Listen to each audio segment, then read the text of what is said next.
दोस्तों आप सभी का बहुत बहुत स्वागत है हमारे चैनल में। इस वीडियो के अंदर अभी हम लोग लूसेंट सामान्य ज्ञान इससे रिलेटेड जो है इम्पोर्टेंट 40+ क्वेश्चन इस वीडियो में देखने वाले हैं, जो कि आपके आने वाले एग्जाम से railway, group D, SSC, UP police, लेखपाल और आने वाले सभी प्रतियोगिता परीक्षा के लिए काफ़ी इम्पोर्टेंट है।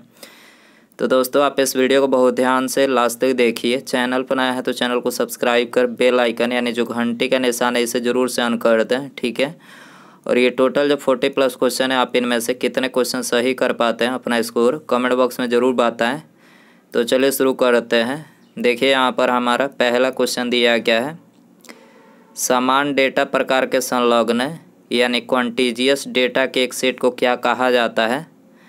समान डेटा प्रकार के संलग्न यानी क्वांटिजियस डेटा के एक सेट को क्या कहा जाता है। तो देखिए इसको बोला जाता है एरे। क्या बोला जाता है? एरे बोला जाता है। करेक्ट आंसर ऑप्शन ए हो जाएगा। क्वेश्चन नंबर 2 है, वह पोर्ट जो डिजिटल उपकरणों में और में से डेटा स्थानांतरण के लिए एक प्रोटोकॉल है, किस रूप में जाना जाता है। तो देखिए इसको जाना जाता है यूएसबी पोर्ट के रूप में, ठीक है। वह पोर्ट जो डिजिटल उपकरणों में और में से डेटा स्थानांतरण के लिए एक प्रोटोकॉल है, किस रूप में जाना जाता है। तो इसको जो है यूएसबी पोर्ट के रूप में जाना जाता है। आंसर हो जाएगा बी। इसके अलावा यहाँ पर हमने कंप्यूटर में मुख्य रूप से जिन पोर्टों का इस्तेमाल किया जाता है, मतलब उपयोग किया जाता है, वो यहाँ पर हमने लिख रखे हैं। पहला सीरियल पोर्ट, दूसरा पैरेलल पोर्ट, तीसरा यूएसबी पोर्ट और चौथा जो है ईथरनेट पोर्ट, ठीक है। ये 4 प्रकार के कंप्यूटर में मुख्य रूप से पोर्ट का इस्तेमाल किया जाता है। तो सीरियल पोर्ट की बात करें तो देखिए इस पोर्ट का इस्तेमाल जो है मोडेम, पुराने कंप्यूटर, माउस और प्रिंटर में किया जाता है। सीरियल पोर्ट का इस्तेमाल। दूसरा दिया गया है पैरेलल पोर्ट, तो इस पोर्ट का इस्तेमाल स्कैनर और प्रिंटर में किया जाता है। यूएसबी पोर्ट, इस पोर्ट का इस्तेमाल बाहरी उपकरण जैसे external hard disk, mouse, keyboard, digital camera इत्यादि पेरिफेरल उपकरणों को जोड़ने में जो है यूएसबी पोर्ट का इस्तेमाल किया जाता है। ईथरनेट पोर्ट की बात करें तो इस पोर्ट का इस्तेमाल कंप्यूटर को नेटवर्क केबल से जोड़ने में किया जाता है। आपको याद रखना है। क्वेश्चन नंबर 3 है, सीसा और टीन की मिश्र धातु को डैश कहा जाता है। सीसा और टीन की मिश्र धातु को डैश कहा जाता है। तो देखिए इसको बोला जाता है सोल्डर। करेक्ट आंसर डी हो जाएगा। सोल्डर में एसएन जो है 67% और पीबी यानी सीसा जो है 33। टीन और सीसा का मिश्रण होता है। टीन 67%, सीसा 33% होता है सोल्डर में। जर्मन सिल्वर की बात करें, कॉपर 60%, जिंक 20%, निकल 20%। पीतल में कॉपर 70%, जिंक जो है 30% होता है कॉपर पीतल में। कांसा में कॉपर 90%, एसएन यानी टीन जो है 10% होता है कांसा में। चौथा नंबर क्वेश्चन है, निम्नलिखित में से किस उपकरण का उपयोग वायुमंडलीय दाब को मापने के लिए किया जाता है। तो देखिए वायुमंडलीय दाब जो है ये बैरोमीटर के द्वारा किया जाता है, ठीक है। वायुमंडलीय दाब का मापन किसके द्वारा किया जाता है? बैरोमीटर के द्वारा। इसके अलावा बैरोमीटर का जो पाठ्यांक होता है बैरोमीटर का जो पाठ्यांक होता है इसी के आधार पर मौसम का जो है निर्धारण किया जाता है। जैसे कि बैरोमीटर का पाठ्यांक अचानक नीचे गिरने पर क्या होता है? तूफान आने की संभावना होती है। अचानक बैरोमीटर का पाठ्यांक नीचे गिरने पर, पाठ्यांक धीरे धीरे गिरने पर जो है वर्षा होने की संभावना होती है। धीरे धीरे ऊपर उठने पर दिन साफ होने की संभावना होती है। ओडोमीटर की बात करें तो ओडोमीटर का उपयोग वाहन द्वारा चली गई दूरी मापने के लिए इसका उपयोग किया जाता है। थर्मामीटर की बात करें तो थर्मामीटर जो है ये ताप मापने वाला उपकरण है। क्वेश्चन नंबर 5 है, नाइट्रोजन यौगिकीकरण के माध्यम से मृदा की प्राकृतिक उर्वरता बढ़ाने वाली फसलें कहलाती है। नाइट्रोजन यौगिकीकरण के माध्यम से मृदा की प्राकृतिक उर्वरता बढ़ाने वाली फसलें कहलाती है। क्या कहलाती है? तो देखिए ये कहलाती है फलीदार फसलें, ठीक है। करेक्ट आंसर बी हो जाएगा। हमारी जीवा पर कौन सा अभिग्राही यानी रिसेप्टर स्थित होता है? हमारी जीवा पर कौन सा अभिग्राही स्थित होता है? तो देखिए ये स्थित होता है रस संवेदी, ठीक है। रस संवेदी स्थित होता है। सी आंसर हो जाएगा। क्वेश्चन नंबर 7 है, प्रत्येक वृक्क में बड़ी संख्या में निस्यंदन इकाइयाँ होती है, उन्हें डैश कहा जाता है। तो देखिए उन्हें वृक्काणु कहा जाता है। ठीक है, करेक्ट आंसर सी हो जाएगा। वृक्क उत्सर्जन एवं जल संतुलन दोनों का कार्य करता है। नेफ्रॉन या वृक्क नलिकाएं वृक्क की रचनात्मक एवं क्रियात्मक इकाई है। वृक्क के कार्य की बात करें तो देखिए वृक्क के कार्य हैं शरीर में जल तथा खनिज लवण को संतुलन बनाए रखना, मूत्र का निर्माण एवं उसका श्रावण करना, जल में अम्ल क्षार संतुलन का नियंत्रण करना, उपापचय के अंतिम उत्पादों का उत्सर्जन करना। इनके द्वारा इरिथ्रोपोइटिन हार्मोन का श्रावण करता है। जो लाल रुधिर कणिकाओं के निर्माण को प्रेरित करता है। तो ये सभी क्या है, ये वृक्क यानी किडनी के कार्य हैं, आपको याद रखना है। क्वेश्चन नंबर 8 है पेशी कोशिका में ऑक्सीजन की कमी होने पर पाइरूवेट विभाजित होकर डैश में परिवर्तित हो जाता है। तो किस में परिवर्तित हो जाता है, लैक्टिक एसिड और ऊर्जा में। पेशी कोशिका में ऑक्सीजन की कमी होने पर पाइरूवेट विभाजित होकर लैक्टिक एसिड और ऊर्जा में परिवर्तित हो जाता है। बी आंसर हो जाएगा। क्वेश्चन नंबर 9 है मानव शरीर की सबसे बड़ी धमनी कौन सी है। तो सबसे बड़ी धमनी है महाधमनी। करेक्ट आंसर सी हो जाएगा। निम्नलिखित में से कौन सा कल्पकम में परमाणु अनुसंधान हेतु स्थापित अनुसंधान रिएक्टर है। कौन सा कल्पकम में परमाणु अनुसंधान हेतु स्थापित अनुसंधान रिएक्टर है। तो यह है कामिनी। ठीक है, करेक्ट आंसर बी हो जाएगा। क्वेश्चन नंबर 11 है हृदय का जो संबंध कार्डियोलॉजी से है वही संबंध वृक्क का डैश से है। तो वृक्क यानी किडनी का किससे है, नेफ्रोलॉजी से है। याद रखना है आपको, बी आंसर हो जाएगा। क्वेश्चन नंबर 12 है सरकार के कुल व्यय और ऋण को छोड़कर कुल प्राप्तियों के बीच के अंतर को डैश कहा जाता है। सरकार के कुल व्यय और ऋण को छोड़कर कुल प्राप्तियों के बीच के अंतर को डैश कहा जाता है। तो इसको राजकोषीय घाटा कहा जाता है। ठीक है, करेक्ट आंसर सी हो जाएगा। क्वेश्चन नंबर 13 है अर्धशुष्क जलवायु परिस्थितियों और अपकृष्ट मिट्टी में उगाई जाने वाली वह फसल जो खाद्य फसल के साथ साथ चारे की फसल भी है, निम्न में से क्या है। तो ये है मक्का। ठीक है, करेक्ट आंसर सी हो जाएगा। क्वेश्चन नंबर 14 है भारत 1972 में अपना परिचालन आरंभ करने वाले बोकारो स्टील प्लांट की स्थापना किस देश की सहायता से की गई थी। तो बोकारो स्टील प्लांट की सहायता जो है मतलब स्थापना जो है ये सोवियत संघ रूस की सहायता से की गई थी। ठीक है, करेक्ट आंसर सी हो जाएगा। न्यूयॉर्क के आइकॉनिक मेडिसिन स्क्वायर गार्डन में कुश्ती करने वाले या फिर वाली प्रथम भारतीय पहलवान कौन बने या फिर बनी है।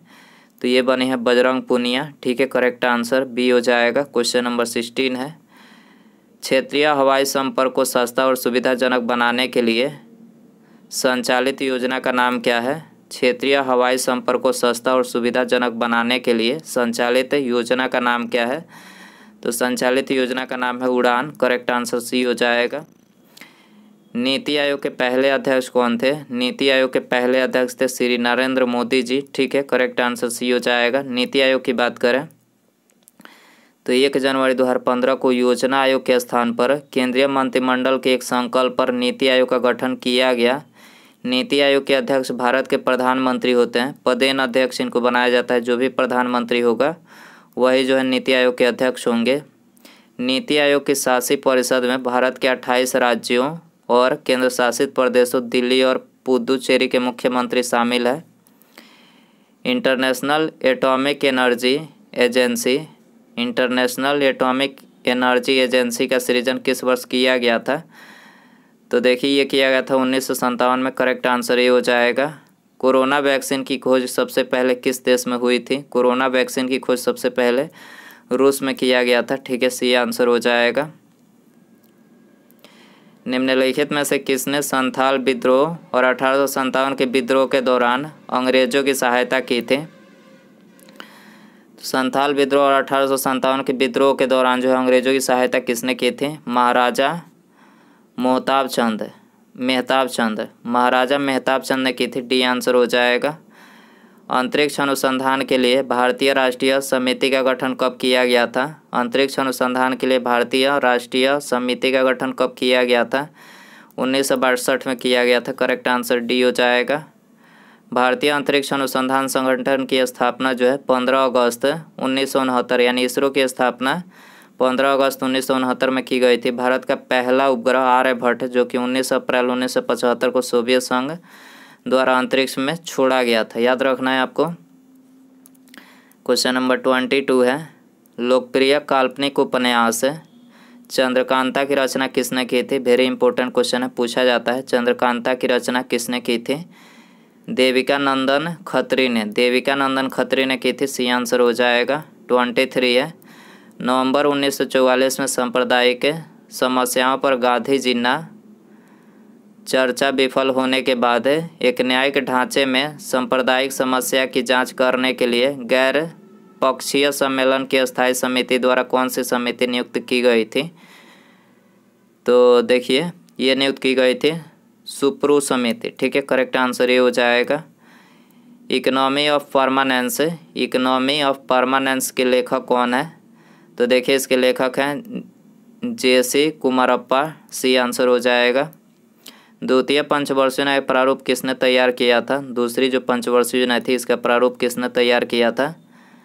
तो इसका प्रारूप जो है पी.सी. महालनोबिस ने तैयार किया था। बी आंसर हो जाएगा। दूसरी पंचवर्षीय न्याय की बात करें तो देखिए इसका कार्यकाल 1956 से 1961 तक रहा था।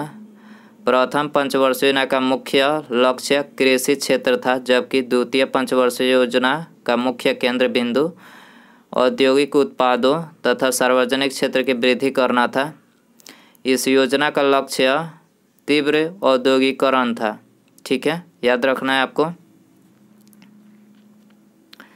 पृथ्वी शिखर सम्मेलन के रूप में किसे जाना जाता है? पृथ्वी शिखर सम्मेलन के रूप में किसे जाना जाता है? तो रियो शिखर सम्मेलन को जाना जाता है। डी आंसर हो जाएगा। 27 है, ईस्ट इंडिया कंपनी द्वारा किस वर्ष में अस्थायी बंदोबस्त को अमल में लाया गया था? ईस्ट इंडिया कंपनी द्वारा किस वर्ष में अस्थायी बंदोबस्त को अमल में लाया गया था? तो देखिए 1793 में अमल में लाया गया था। बी आंसर हो जाएगा। 1790 में कॉर्नवालिस ने एक 10 वर्षीय भू राजस्व व्यवस्था लागू की, जिसमें भूमि का स्वामी तथा लगान वसूली का अधिकारी जमींदार को ही माना गया। 1793 में कॉर्नवालिस ने 10 वर्षीय व्यवस्था को बदलकर अस्थायी कर दिया। लगान वसूली 10/11 भाग सरकार तथा शेष 1/11 जमींदार हेतु नियत किया गया। लगान वसूली का 10/11 भाग सरकार का तथा शेष 1/11 भाग जो है जमींदार हेतु नियत किया गया। भारत में स्थानीय स्वशासन का जनक लॉर्ड रिपन को माना जाता है। आपको याद रखना है। क्वेश्चन नंबर 28 है, 1972 का शिमला समझौता इंदिरा गांधी और डैश के बीच हस्तांतरित किया गया था। तो शिमला समझौता इंदिरा गांधी और जुल्फिकार अली भुट्टो के बीच जो है हस्ताक्षरित किया गया था। ठीक है, करेक्ट आंसर ये हो जाएगा। डैश 9 भारतीय भाषाओं की एकीकृत लिपि है, जिसे एक सामान्य भारतीय लिपि के रूप में प्रस्तावित किया जा रहा है। तो कौन सी है? तो यह है भारती। ठीक है, याद रखना है कौन सा है, भारती है। भारती 9 भारतीय भाषाओं की एकीकृत लिपि है, जिसे एक सामान्य भारतीय लिपि के रूप में प्रस्तावित किया जा रहा है। आंसर हो जाएगा ये। कामाख्या मंदिर किस राज्य में स्थित है? कामाख्या मंदिर किस राज्य में? असम राज्य में है। सी आंसर हो जाएगा। भारत के प्रमुख मंदिर देखिए यहाँ पर, मतलब भारत के प्रमुख मंदिरों के नाम लिखे हैं जो एग्जाम में पूछे जाते हैं। ठीक है, तो केदारनाथ मंदिर कहाँ पर है? उत्तराखंड में। बद्रीनाथ ये भी उत्तराखंड में। स्वर्ण मंदिर अमृतसर में है। दिलवाड़ा मंदिर माउंट आबू में है। मीनाक्षी मंदिर तमिलनाडु में है। महाकालेश्वर मंदिर उज्जैन में। महाबोधि मंदिर बोध गया में है। मुगल कालीन प्रसिद्ध गायक तानसेन किस भारतीय संगीत शैली से संबंध रखते हैं? मुगल कालीन प्रसिद्ध गायक तानसेन किस भारतीय संगीत शैली से संबंध रखते हैं? तो ये ध्रुवपद से संबंध रखते हैं। करेक्ट आंसर ये हो जाएगा। क्लब ऑफ रोम के द्वारा द लिमिट्स टू ग्रोथ का प्रकाशन कब किया गया था? तो देखिए इसका प्रकाशन जो है 1972 में किया गया था। सी आंसर हो जाएगा। क्वेश्चन नंबर 33 है, भूमि का वह भौतिक विस्तार जिस पर फसलें बोई और काटी जाती है उसे निम्नलिखित में से किस नाम से जाना जाता है? तो देखिए उसे कुल बीजारोपित भूमि के नाम से जाना जाता है। कुल बीजारोपित भूमि के नाम से जाना जाता है। करेक्ट आंसर सी हो जाएगा। खाद्य पदार्थ, वस्त्र जैसे उत्पाद एवं मनोरंजन जैसी सेवाओं को उनके अंतिम उपभोक्ताओं द्वारा खरीदे जाने पर डैश कहा जाता है? तो इसको क्या कहा जाता है? उपभोग वस्तुएं। क्या बोला जाता है इसको? उपभोग वस्तुएं बोला जाता है। सी आंसर हो जाएगा। 1932 का पूना पैक्ट समझौता महात्मा गांधी और इनमें से किस नेता के बीच हस्ताक्षरित किया गया था? तो पूना पैक्ट जो समझौता था ये महात्मा गांधी जी और BR अम्बेडकर जी के बीच में यह हस्ताक्षरित किया गया था 1932 में। डी आंसर हो जाएगा। दोस्तों यदि आपको वीडियो पसंद आ रहा है तो प्लीज़ वीडियो को लाइक करें, अपने दोस्तों में शेयर करें। चैनल पर आया है तो चैनल को सब्सक्राइब करके बेल आइकन पर क्लिक करके ऑल नोटिफिकेशन पर क्लिक कर दें, ताकि जब भी मैं कोई नई वीडियो अपलोड करूं उसका नोटिफिकेशन जो है आपको टाइम टू टाइम मिल सके। तो देखते हैं अगला क्वेश्चन। बार्ली लोक चित्रकारी किस राज्य की लोक कला का एक रूप है? तो बार्ली की बात करें तो देखिए बार्ली जो है ये महाराष्ट्र राज्य की लोक कला का एक रूप है। करेक्ट आंसर ये हो जाएगा। इसके अलावा यहाँ पर हमने विभिन्न राज्यों और उनके प्रमुख लोक चित्रकारी के नाम लिखे हैं। पहला दिया गया है मधुबनी चित्रकला। ये किस राज्य का लोक चित्रकारी है? बिहार का है। पट चित्रकला उड़ीसा का। पिथौरा चित्रकला गुजरात मध्य प्रदेश का।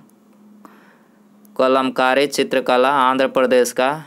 काली घाट चित्रकला पश्चिम बंगाल कोलकाता का।